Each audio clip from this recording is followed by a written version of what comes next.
Look at you. You wake up tired. You scroll endlessly. You dread your job, hide from your fears, and call that normal. You've convinced yourself that life is overwhelming, that your mind is too loud, and the world too chaotic to find peace. But here's the truth. You're not broken. You're just undisciplined. And that weakness, yes, the one you feel deep in your gut, can be overcome. Let me show you how a Stoic would fix it. Let's begin with the simplest and harshest truth. You suffer more from your reaction than from reality. Pain is real, but so is your power to respond. And most of the time, your weakness doesn't come from what life throws at you. It comes from how unprepared your mind is to face it. There's an ancient phrase we live by. It is not things that disturb us, but our judgment about things. That means no situation, no loss, insult, failure, or fear can truly harm you unless you let it inside you. Modern life is loud, yes, but your inner fortress, that's your responsibility. If you feel weak, it's because you've let your guard fall. The first step is not to fix the world, but to fix the way you meet it. So ask yourself, what are you giving your power away to? A Stoic does not rely on motivation. Motivation is wind. It comes and goes. We build discipline. That's the foundation. You think strength is about lifting heavy things, barking confidence, achieving status. No. Strength is the silence inside you when chaos rages outside. It's showing up when you don't want to. It's doing the hard thing not because it's easy or rewarding, but because it's right. Look at your daily life. When do you say, "I'll do it later"? When do you avoid discomfort? When do you reach for distraction instead of reflection? Each of those small moments is a brick laid either on the path to mastery or to mediocrity. Don't explain your philosophy. Embody it. Live like you believe in your values. Don't just talk about them. So I'll ask you, what would your day look like if you made choices with discipline, not desire? You were not born weak. You were trained to be. Every advertisement tells you you're not enough. Every screen offers you escape instead of growth.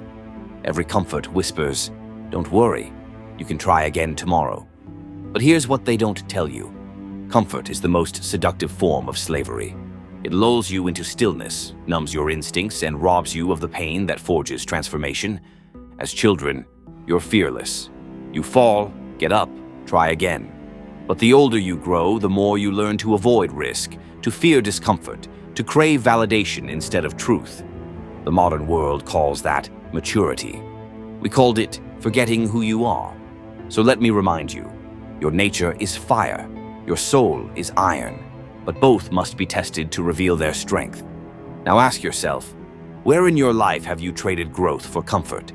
If you want to rebuild strength, begin in the morning. Not by checking your phone, not by drowning in distraction, but by sitting still and asking yourself, what kind of person do I wish to be today? That's what we did. We rose early, not to grind, but to align, to prepare the mind like a warrior sharpens his sword. Even 5 minutes. Breathe, reflect, ask, what might test me today? How will I meet it with dignity? What is mine to control, and what is not? If you are distressed by anything external, the pain is not due to the thing itself, but to your estimate of it, and this you have the power to revoke. Control that estimate. Own your responses. Do this each morning, and the world loses its grip on your emotions. You begin to walk through fire, untouched. So tomorrow morning, don't wake up reacting. Wake up preparing. You avoid discomfort because you think it will break you. But discomfort, chosen wisely, is not suffering. It is training. We practice this. Voluntary hardship, cold baths, simple food, silence, humility. Not to punish ourselves, but to prove, I can survive on little. Therefore, I do not fear loss. Modern minds panic when things don't go their way because they have no margin, no practice, no fortitude. But a Stoic says, if I have breath in my lungs, I still have the power to respond. So try this. Skip the meal. Walk in the rain without a coat. Turn off your devices for a day. Sit in silence for 10 minutes without escaping. Not to suffer, but to remind your body and mind, comfort is optional. Courage is not. So ask yourself, when was the last time you chose discomfort and emerged stronger? Let's talk about failure. You fear it because you think it defines you. But we saw it differently. A setback is merely the raw material of growth. Failure is not a wall, it is a mirror. It shows you what you've avoided, what you still lack, and what must be sharpened. When I was exiled from Rome, I did not curse the gods. I thanked them, because exile stripped away my illusions and gave me the space to rebuild the self. If you are afraid to fail, it's because your identity is too tied to your outcomes. But a Stoic's identity is tied to effort, not ego. We ask, did I act with virtue? Did I show up fully? Did I learn what I needed? If the answer is yes, then there was no failure, only refinement. So I ask you, if you could no longer fail, what bold thing would you attempt tomorrow? Your body trains in the gym. Your mind, that must be trained too. Each thought you entertain, each reaction you indulge, each narrative you repeat, that is your mental diet. A Stoic watches the mind like a general surveys the battlefield. When fear arises, we ask, is this within my control? Is this based on fact or imagination? When anger burns, we cool it with this: he who angers you conquers you. Mental clarity is not a gift. It is forged. It comes from reflecting daily, journaling what triggered you, asking whether your beliefs serve or sabotage you, practicing gratitude not for pleasure but for perspective. You become mentally strong not by avoiding chaos, but by confronting it calmly, again and again, until calm becomes your nature. So ask yourself, if your thoughts were a weapon, would they protect you or wound you? Here's the final test. Can you be calm in the storm? Can you still act with virtue when no one is watching? Can you hold your principles when everything is taken from you? That is strength, not arrogance, not bravado, not dominance. But this: steady hands, clear mind, open heart.